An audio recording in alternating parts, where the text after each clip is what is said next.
Hey man, say man, y'all didn't know. Big Boss, K-Po, talk about the fuck about soliloquy. Remember tough times don't last, good people do. And off yourself, caught him in the pipeline if you matter. Peak game, peak game. 84s on West Wayne. Y'all know what it is. We clutched up, we clutched up. You know what we're talking about. That boxing. But before we get into the main entree, the main dish, gotta introduce second host, man. Salute to all our soldiers, future Hall of Famer, legend. Brody on the hustle, aka Coach B. Let me know how you going, man. Hey, what it is, folks? Just like Capo said, we clutched up, we clutched out. Y'all know what we here to talk about. Ain't nothing changed. We ain't here for no change. You know what I'm saying? We here to get that dollar and that's it. But it is what it is, folks. You know what I'm saying? Y'all know what I'm gonna tell y'all. Every time we hop on here, I tell y'all the same thing. God put breath in y'all body. Everything else is extra. Get up, do you, take care of the fam. Don't let nobody deter you from that. Don't let nobody tell you anything other than that.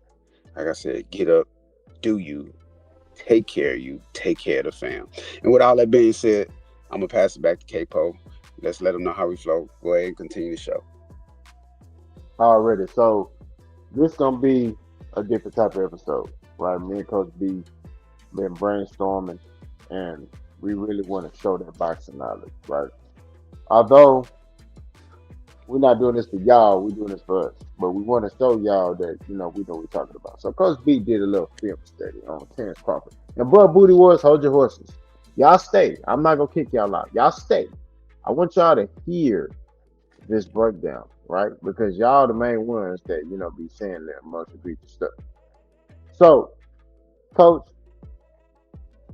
they've been saying that Terence Crawford has high boxing IQ, right?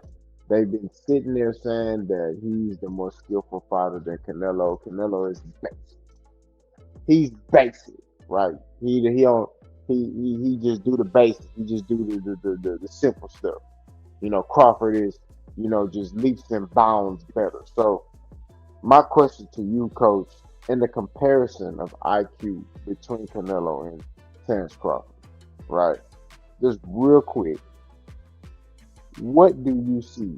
Well, if we could say grade, I want you to go down each person's skill set and grade as far as speed, timing, IQ, adjustments. Like really, really deep dive real quick into that. And overall, who do you see as the overall more well-rounded fighter? Let me know something. Uh, I'm gonna go down to this just like you said. First and foremost is to Crawford in footwork, but I'm rating him a B plus. Canelo footwork B minus. When we go to timing, Crawford slightly higher than Canelo. Again, B plus, B minus, in favor of Crawford. When it comes to IQ, I'm giving the IQ advantage to Canelo, and I'm gonna give it to Canelo. He has a better defensive paralysis than Bud. That's another rating. I'm gonna get that graded out in a second. But when it comes to IQ, I give Canelo a B plus, a high B plus, almost an A, and I give Terence Crawford a B minus. You know, when it comes to defensive paralysis, I'm going to give that to Canelo, just like I mentioned. I'm going to give Canelo defensive paralysis a minus, and I give Crawford his defensive paralysis. I give him a B plus. When it comes to overall IQ, when it comes to the mindset of each fighter, honestly, I give the grade to Canelo. Canelo's IQ is overlooked simply because, again, boxing is a sport of what have you done for me lately? They want to grade him off of some of his, past fights, his, most relevant past fights. They want to grade him off of that. I still give him the slight upper hand when it comes to IQ, and I give him, a minus again in that category, and I give Crawford a B plus. But at the same time, when it all boils down to it, I still think Canelo has the better skill set. Why? Because his defense sets him apart. Crawford's defense isn't terrible, but at the same time, you just don't see a lot of what Canelo can do with defense. Canelo can sit there and make guys miss. You don't believe me? The proof is there. I had to even go back myself and look at the B-ball footage because it was a clip I seen on TikTok. Shout out to TikTok. They always exposing some true stuff most of the time. At the same time, I'm not a big social media fan, but at the same time, when I am on my social media, is mainly geared towards health and boxing. And it was this one clip that came up. I wish I had the guy's name that went back and broke the film down and showed us, how many punches Bivol was actually missing in the midst of we thought, he was landing. And I had to really go back and look at it. I was like, wow, I got to go back and look at the whole fight now and really, really, really tune in and actually score it myself. Because when I watch that fight, it's kind of hard to watch fights with large crowds of people around because they oohing and eyeing. And as a boxing head, a coach, a trainer, and all that good stuff, sometimes that oohing and eyeing can kind of skew you in a certain way, and it kind of blurs your vision of what you're really trying to watch. So I went back and looked at it, and yes, Canelo was making Bivol miss a lot of significant punches that I think the judges were scoring, that other people were scoring, even though Canelo truly lost that fight. I'm not saying he won that fight. He lost that fight. Bivol did what he had to do with Canelo, and Canelo actually lost that fight. But I think the punch stats were a little skewed because if you go back into look into that film, Canelo was making him miss a lot of shots, especially close range, and he was missing a lot of those 1-2 straight punches combinations. Bivol was throwing too with that little pendulum bounce. Canelo had trouble with it, but he was making a miss. But again, Canelo to me is just the overall better fighter in my opinion. Yes, Bud has the footwork skill set. Yes, Bud has the timing skill set. But even when we rating the power, I'm going to give the power to Canelo. I just strictly got to give the power to Canelo because this is where we get deep off into some of the film breakdown we're going to do within this podcast. But before I continue, I want to pass it over to K-Po and see if he has anything to say towards what I graded each fighter and who I think is the better overall fighter. Go ahead, K-Po. Let him know how you feel about it. Um, I agree with really everything you said. You know, Canelo is very underrated in a lot of his skill sets that he has. Right now, he ain't got the best feet, but he makes up for that with elite head movement. He makes up with that with high boxing IQ and timing and setting things up, right? And running guys into stuff that they can't see, right? A perfect example is that the Edgar Berlanga fight. He was throwing feints to the body, jabbing to the body, jabbing to the face. He feinted with the jab and landed a left hook over the top, which dropped Edgar Berlanga, right? So, and I could go on and on about the many different things that he's done, right? But on the defensive side, we know Canelo knows his feet is not like that. He know his feet. He's not light on his feet. He's very heavy on his feet. But his head movement, his upper body movement is very, very good. Right now, in the past couple of fights, we have not seen him really utilize that. He's normally been walking guys down, but like Coach said in the B-ball fight, you saw it on full display. Right, he was slipping and rolling punches, and you know some of them punches may have like landed a little bit, and the judges counted it. Right, but it's a defensive tool that uh, Canelo loses to lessen the blow on certain punches that get thrown on him. So, um, but I 1,000% agree with everything you said, Coach. That was a wonderful breakdown. Segue off, we're still in the Terence Crawford, Bud Booty Words. Hold your horses, right? I told y'all this is gonna be that episode where we talking about y'all king, Terence Crawford. So, with the preparation that both guys been utilizing, Fomac kind of revealed the game plan, Coach. He says that we're gonna.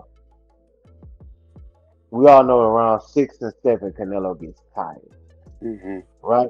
Which symbolizes that they're gonna wait for Canelo to get tired and then try to cut it up on him. So, Coach, from a coach's perspective, do you feel like that's a brilliant game plan? Do you feel like Canelo Alvarez will gas out after round 6 or 7? Now, granted, his last couple of fights, he's been fighting bigger guys, right? But that's beside the point. You feel like he'll gas out after round 6 or 7, and Terence Crawford will be able to take over the fight? Do you feel like that's a great game plan? Or do you think Crawford's gonna come in with a whole nother game plan or something? I think they're trying to pull the wool over our eyes. I don't. Like I said before. Well, I've already did this. We've done this before. I broke it down, and I spoke on this part of the perspective of how, the different approaches Bomac and Bud could use to beat a Canelo, and I put out different scenarios in which all scenarios could put Crawford behind the eight ball and possibly put him in a bad position to where he's gonna have to go all out or he's just not gonna be in the fight. And I think if they really wait to around 6 and 7 to get going, I think that you in trouble. Because Canelo knows at this point he's not even worried about Bud. He's listening. He's tuned in to people saying, "Oh, he's washed up. He's old. He hasn't. He doesn't know how to cut off the ring. He hasn't. He's not the same of old. He can't do certain things no more. He's slowing down. He gets tired." Canelo hears that. He don't even care about who the opponent is anymore. Canelo understands this is his time to reawaken the world on who he really is. And I believe wholeheartedly if Bud and Bomac choose to wait around 6 and 7 to press the gas and finally pull some crazy stuff against Canelo, that's when you're gonna find yourself in deep water. You're gonna find yourself in trouble because now you've been sitting there, you're cold, you haven't been operating as you should. You let 6 to 7 rounds go by. You haven't really tested anything, and you saying you're gonna take over the fight 6 rounds straight or 5 rounds straight and pull out a victory. I don't think that's gonna happen. I don't think I don't think that's a true scenario. I think they're trying to pull the wool over our eyes. Like I said, and they also revealed in that statement that speed is going to be the tool to help them gain the victory. Now let's go into breaking Bud down. We're gonna start with the speed since they say speed is the key to slowing Canelo down. They say how do you nullify or how do you stop somebody with power? They say speed. Okay, cool. That's true logic. I understand. I get it. But when we looking at Terence Bud Crawford, do we really see that type of elite speed from Bud Crawford in any fight? I haven't. I don't know what fight or what film or what tape y'all can send to us or possibly break down to say Bud has elite speed to do stuff like that. Speed is not Bud's thing. He's timing and IQ and athleticism. I give him that. Timing, IQ, athleticism. That's his thing. But even when he's in his bag, speed has never been shown to me. I never seen speed from Bud. So to say speed is the thing on top of moving up 2 weight classes, adding on weight, I don't think that's a logical explanation on giving us intel on how you're gonna beat Canelo. I didn't even see speed against Majimov. It wasn't even speed in that fight, if we being honest. So how do you go from that weight class with no speed and then move up and gain speed? You got to let me know something because I'm not understanding. Speed can't be the way to gain the upper hand against Canelo. Again, they may be doing something different. I don't know. Like I say, I just don't see speed and Bud Crawford don't coexist with me. I've never really. He's quick. I give him that. Sometimes he he let out combinations. He's quick. He's decisive, and he understands what he's doing. But I still don't see speed being the real overtaker in this fight. Now let's segue off into the next subject. Well, before we even segue, what you think about Bud's speed, Capo? How you feel about Bud's speed? Because I honestly, personally, don't see speed. Speed and Bud Crawford don't go together, in my opinion. I haven't seen it. Yeah, Bud Crawford is not a speed guy. He's a timing guy. Right. And for those who don't know boxing, some people are gonna say, "Oh, that's the same thing." No, it's not. You could be slow, or have a moderate pace, but have perfect timing on when to throw certain shots, right? So that's where the boxing IQ comes into play when you start talking about timing, right? Prime example, I've sparred guys who are faster than me, but I was able to figure out their pace and get a good rhythm to where I can disrupt their timing. And but it's all about timing, right? It ain't because I'm fast. I'm not a fast puncher either. Okay, let's excuse me to the side because I know y'all say, "Oh, boss, y'all's talking about yourself." Triple G, right? Mm-hmm. Triple G fought Kell Brook.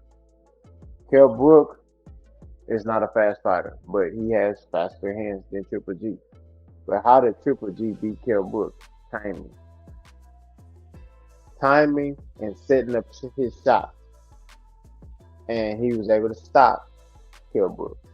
Right? He broke his orbital bone, but it was a stop. So not all the time the faster fighter, or just because Bud's coming from a lighter weight class, he's so called fast. It's no. Bud is a guy who relies on timing and throwing shots you don't see. Right? If you don't see a shot and he runs, especially running you into a shot, you're gonna get hurt. Possibly. Now, do I see him hurting Canelo? No. But the shots you don't see is what hurts you. And that's what Bud is very good at, running you into shots that you don't see. Mm-hmm. So this whole speed thing, like he Amir Khan, like he Manny Pacquiao, no. Like he David Benavidez. David Benavidez, that's speed. Mm-hmm. That's speed right there. And he let his hands go, you be like, it's like Tasmanian devil. It's like you be like, bro, what? I can't even see his gloves when he let his hands. But Bud is a timing guy, a rhythm guy. You know, Now, if you want to sit here and say, hey, Bud is more athletic, which I feel like, coach, Bud is more athletic than skillful, in my opinion. And this might ruffle some feathers. But I feel like, when you're talking about speed, I think it's just more, he's more athletic than a lot of guys. I'm not saying he got low boxing IQ, but the whole speed talk, I don't buy it. But you can segue off into your next approach, coach. All right, let's get into the next one. Let's talk about the switch hitting skill set. I don't know why people keep associating Terence Bud Crawford with natural switch hitting.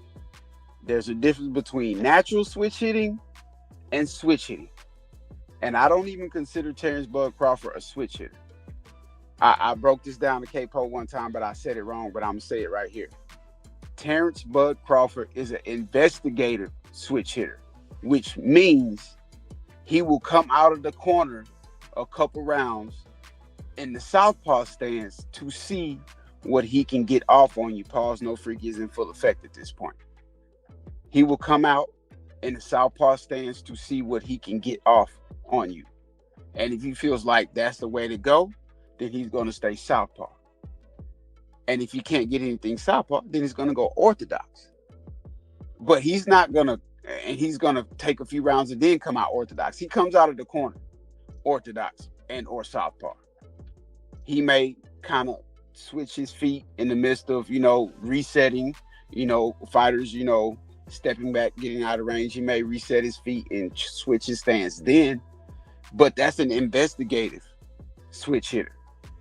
That's when he's trying to just see what he's investigating to see what works. When you say a natural switch hitter, Jerome Boots is a natural switch hitter. And I don't want to have to keep breaking this down for y'all because we done this before. A natural switch hitter can be in mid combination on the inside as a southpaw, mid combination, standing southpaw, throwing a combination, and all of a sudden he finishes his combination as an orthodox, and he has either closed the distance or he has opened the distance, and he's landed in an orthodox, and you looking like, how's he an orthodox? That's a natural switch hitter. That's what natural switch hitting is. That's what switch hitting is. A lot of people get that confused. Bud is an investigative switch hitter. Drum Boots Ennis is a natural switch hitter. Like I said, again, a natural switch hitter will be throwing a combination, starting off in the southpaw stance, and by the time he's done with that combination, 4 punch, 5 punch, 3 punch, he ends up in the orthodox stance, and you don't even know how he got there. That is a natural switch hitter. Bud is an investigative switch hitter. Nothing wrong with it, but y'all got to stop associating him with the natural switch hitter. Investigative, natural, two different things. Y'all need to start understanding it. I'm giving y'all free chicken. I'm throwing away boxing game right now. So you casuals that tune in here, understand something. I'm teaching y'all how to become a real boxing head right here. Understand, when you watching the fight, don't just watch the hands, watch the feet. Capo, you want to touch up on anything about that? Nah, man. I mean, like I said, Coach cooking today, man. You know, this chef Coach B, he cooking. I don't got nothing else to say. I agree with everything you just said. You know what I mean? I keep telling y'all, Bud Booty Warriors. My bad. I keep telling y'all, man. Y'all need to come with your A game, man. I told you, it's like the Houston Heat. We gonna suffocate you, man. That's what it is. Um, Coach, you say you watch film on Bud. Mm-hmm. A lot of people, I don't know if you noticed this. When Bud's about to fight a top fighter, they diminish everything that other fighter has accomplished, everything he's done, all the fights he fought, and they uplift Bud. So in the fights you've watched, what have you seen that will basically coincide with him winning this fight? And what have you seen that you like, you know what, this is why he ain't beat Canelo? Let us know something. Okay, right here. Simple breakdown right here. The Earl Spence fight. Granted, I'm gonna say it anyway. That wasn't the real Earl Spence. I don't care what nobody say. And I'm not making excuses that Earl Spence got the brakes beat off him. It is what it is. But when you go back and look at that Earl Spence fight, we already mentioned this.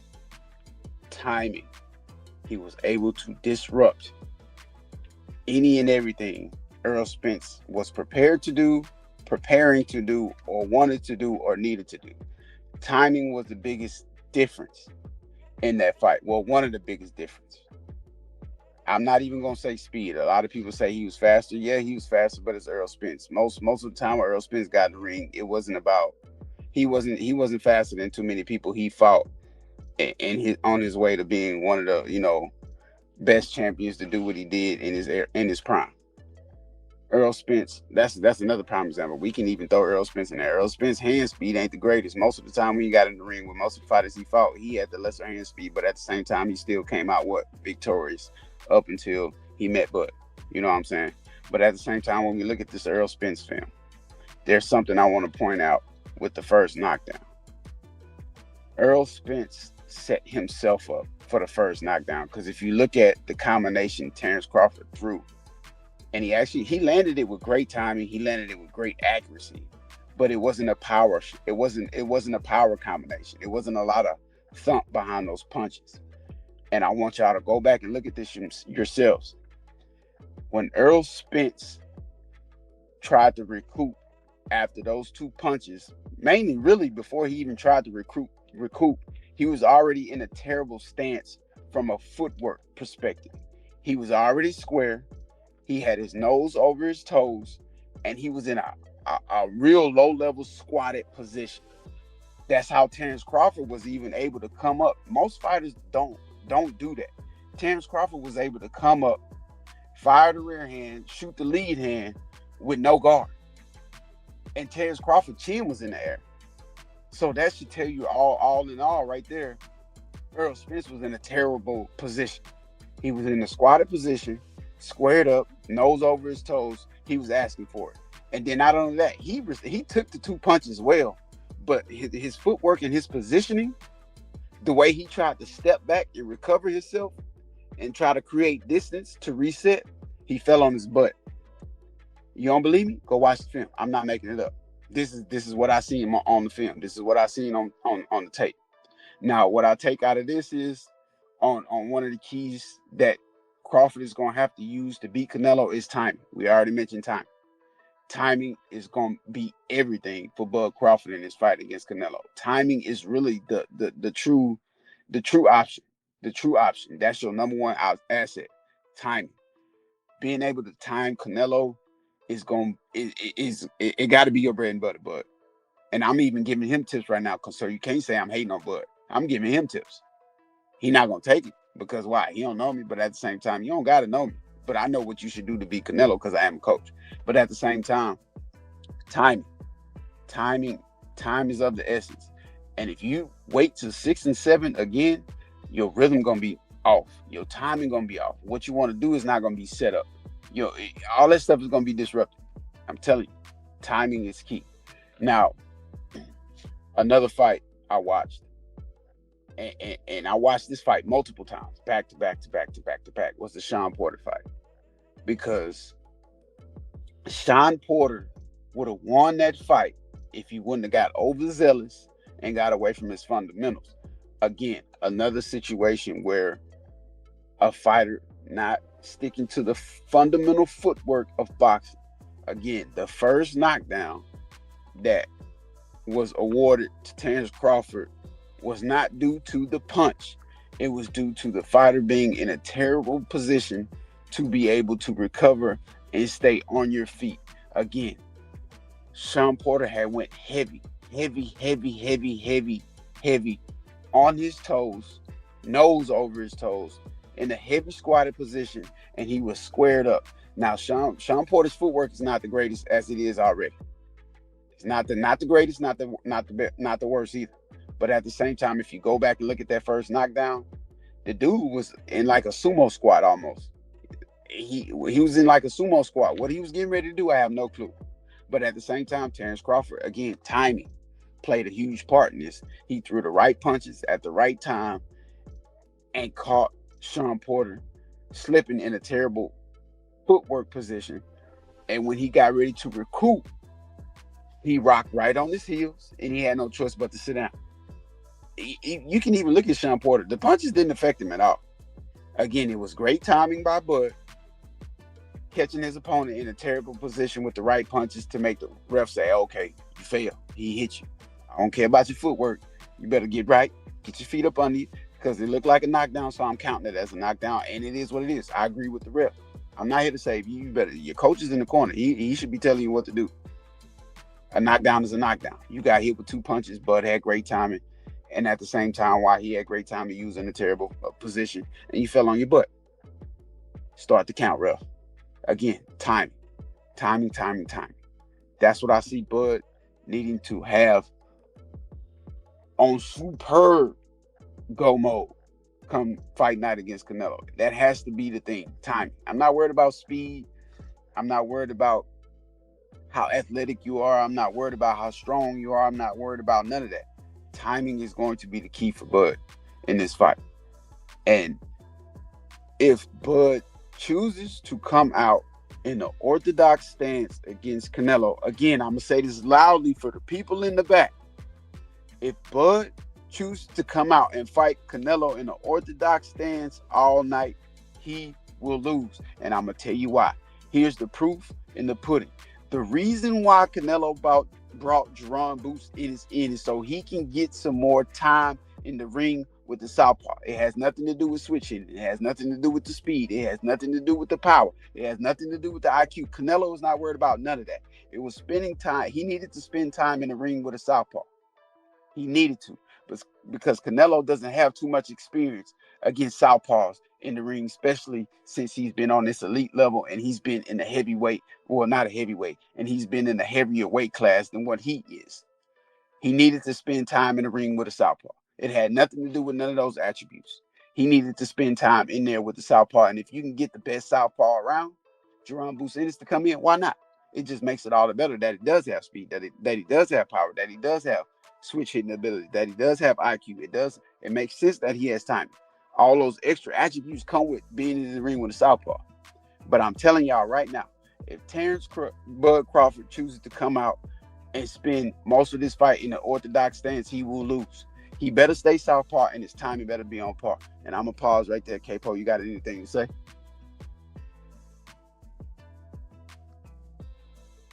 Man, nah. Like I said, I agree. Everything you said, I just said on my channel. People know. I just said the same thing on my channel. So we on a united front when it comes to this. You know, when you talk about the right hand, Majimov. Majimov was laying the right hand at will and was lunging in. You know, coach watched that fight as well. Majimov was lunging in, head over toes. Crawford couldn't stop it. Right hand, right? So, you know, you fighting a Canelo Alvarez who, you know, beat the arms up, beat the biceps up, hit your hips. You know what I mean? He take what you give him, right? Jab to your chest, right? That's boxing 101. He jabs to your chest. He's not a headhunter. He's. I know a lot of y'all want to compare the Errol Spence performance, but that's 2 years ago. And coach, I really got to rant because they keep bringing up Errol. Errol ain't got nothing to do with this Canelo Alvarez At all. They two different fighters. They fight two different styles. And And all a I'm different saying, weight class. My bad. And a different weight class. exactly. So when it boils down to this thing, Terence Crawford is in for a rude awakening. That's all I gotta say. He getting in there thinking that it's gonna go how he fought Errol. I'm telling you, Terence Crawford may not last 5 rounds. I mean, get mad at your mama, not me. He may not last 5 rounds. If he get in there thinking, oh, I'm gonna do him like I did Errol, I'm telling you, he's not gonna last. Mm-hmm. So I know that a lot of y'all, you know, y'all wanna, and I get it. You know, y'all want the next great fighter. You know, y'all want Crawford to be that Floyd Mayweather, but he's not Floyd. Mm-hmm. There's only one Floyd Mayweather. It's a lot of fighters that was compared to Floyd, and they get that blemish on their record. Mm-hmm. Adrian Broner, you know, Errol Spence. Errol was young. They was like, oh, he gonna be the next Floyd Mayweather when he fights nothing like Floyd. But I guess they were saying him taking over the sport. Mm-hmm. But when y'all talking boxing, y'all gotta make sure y'all not talking from a fan perspective and make sure that you're able to talk and speak intelligently from a broad perspective. Because you see how Coach B intelligently broke this down and told y'all this is the reason why Crawford might lose this fight. He's not 100% saying he's gonna lose. He's just saying this is the reason why he might lose this fight because of these things that he sees. But when y'all talk about Crawford, and me and Coach have talked about this numerous times, y'all talk about him like he's Floyd. Y'all talk about him like he's Shakur. Terence Crawford want to fight. Mm-hmm. He wants to fight. He wants to hurt you. He wants to knock you out. That's what he want to do. And if he stand in front of Canelo Alvarez, which I think Canelo gonna make him do, he's getting stopped. Mm-hmm. Coach, you got anything else you want to add? And yeah, that last pointer you pointed out, I'm gonna be real brief on this subject. That was my last subject to touch on. People who root for Bud Crawford, and I'm not against them, and I'm not with them. I don't. When I watch these fighters, I'm rooting for everybody because I'm a fan of the sport. There's guys I want to win. There's guys I want to lose. But at the same time, it is what it is. I got to pick a winner and I got to pick a loser. That's how the sport goes. That's with any sport. You know what I'm saying? So it is what it is. Some guys I believe in, some guys I don't. I'm not saying I don't believe in Bud Crawford. I'm not even saying I believe in Canelo because, like we said before, this fight is pointless. I can care less about it. But since y'all getting in the uproar about it. It's all over TikTok. It's all on our Capo's podcast page. It's all over Clutch Factory's podcast about this Bud Crawford and Canelo thing. Then I'm gonna talk about it. This is what y'all want me to talk about. This is what y'all want us to talk about. So I'm gonna talk about it. But the last subject I want to touch on was what Capo just mentioned, was the fighter and the boxer aspect. Y'all keep saying he's a great boxer. I have seen Crawford box very rarely. And like I've told y'all over and over and over, it's only one fight where I seen Crawford actually box. And that was the Earl Spence fight. That was the only fight where I can say he looked good as a boxer. That was the only fight. Other than that, any other fight you seen Terence Crawford boxing is because he was forced to box. He was forced to slow down. He was forced to pick his shots. He was forced to set up shots. He was forced to feint. He was forced to use angles. He was forced to do that. That's not what he want to do. What Terence Bud Crawford wants to do is go into go mode. And if he can take your punch, he might let you hit you because that get him in that rah-rah mode. But after he get in the rah-rah mode, he ready to fight. Defense is out the window. Come on, let's just stand here and swing. And yes, he's got the best of most of his opponents in that manner, but at the same time, that's not a boxer. That's a fighter, like Capo said. That's a fighter. We've been telling y'all that. And there's nothing wrong with it because that's his go-to and that's how he been winning. But y'all taking that aspect and trying to turn it into a boxer. That's not a boxer. That's a fighter. And like I say, I'm not taking nothing away from Bud because that's how he win. That's how he get in that go mode. Cool, do your thing. But the fans are putting Bud in the category of the greatest boxer of all time. I don't see a greatest boxer of all time, especially if you don't even box like that in most of your fights. And like I say, I just watch the film. I just break down the film. I don't train the fighter. I don't tell him what to do in the ring. When people come up here talking that chit chat, that chit chat, that yit yat, I just simply get in the comment section, or I get in here when Capo give me the time, or when time allows me to, and I break down what I see. And I see Bud Crawford as a decent boxer, but he's not the greatest boxer y'all seen. I guarantee you, he don't. Like I said, he don't even box that much. His boxing skill set is not top tier. It's not elite in my opinion. Because again, I can go back to that Sean Porter fight. If he can box like that, what Sean Porter was doing, he would have nipped all that in the bud immediately. He wouldn't have had to go in that go mode and take unnecessary punishment to finally get those 2 knockdowns against Sean Porter and get the fight to be stopped. He wouldn't have to do all that if he was that great of a boxer. Again, I hate to keep doing it. I hate to keep picking up the stick and beating the dead horse. But again, Floyd Mayweather, when he went into his bag, all that was silenced. When he got clipped by Mosley, he went into straight boxing mode and all that was silenced. He boxed Canelo the entire fight and everything was silenced. He fought Maidana twice because the first time they said he ain't do nothing. Second time, he silenced all that boxing. He didn't get in there and get in all out brawl. He ain't let nobody hit him. And then he just went in there and started swinging all willy-nilly and crazy. He wasn't in there fighting. He was boxing. Terence Crawford is not a boxer. Am I saying he can't box? No, but he's not a boxer. He's a fighter. He has bits and pieces and flashes in the pot of being a boxer, but he's not the greatest boxer. So y'all got to stop calling him that. He is what he is. He's done a lot for the sport.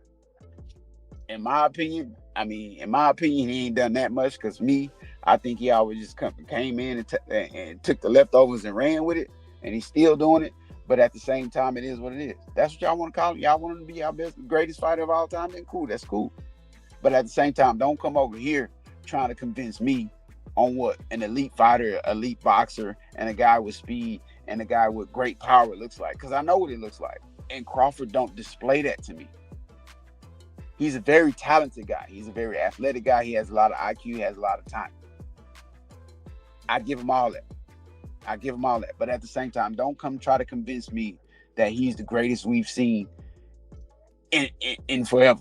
Don't get in here trying to convince me that he's going to be the Floyd Mayweather, because he's not. Period. And I'm not even saying Floyd Mayweather the greatest of all time. Just because he got a zero next to his name don't make him the best of all time. He just didn't go against that guy that could do it. Period. But at the same time, K-Po, I'm done with it. They got anything to say, they can hit us up in the comment section. And I'll be there to answer. We'll be there to answer. And if you got anything to say, go ahead and say it. If not, go ahead and close us out. Already, man. We the reason of the podcast, man. Y'all continue to support us on this journey. I told you this Genesis at the beginning. Me and Coach, man, we're gonna try to post more. I wanna apologize to our viewers. You know what I mean? We both don't do this full time. We both work full time jobs. We both have kids. Coach got more responsibilities than I do. But at the end of the day, we both are family men. Um, but we doing our best, right? We're doing our best, but I'm not into making excuses. We will try to post more, but we'll try to do more stuff. Pause, and we will try to get this content out to y'all. You know what I mean? So, I'm speaking on behalf of Clutch Factory. We will be posting more. All right. Mm-hmm. Um, but like I told y'all, continue to support us, continue to help us grow. You know what I mean? We've grown, I think 200 subscribers over the past couple of months. And, God has been really good to us. So we want to continue to, you know, show this boxing knowledge. We want to continue to uphold the sport in the right manner. We want to continue to, evolve. If it's something that you see that we could do better, hey, let us know in the comment section, man. If you're a hater, hey, man, you going to get body bagging. No, I'm teasing. So continue to support us, man. Like I say, we could stay, we could stay. We're talking about our boss. That's Coach. We got it. Salute.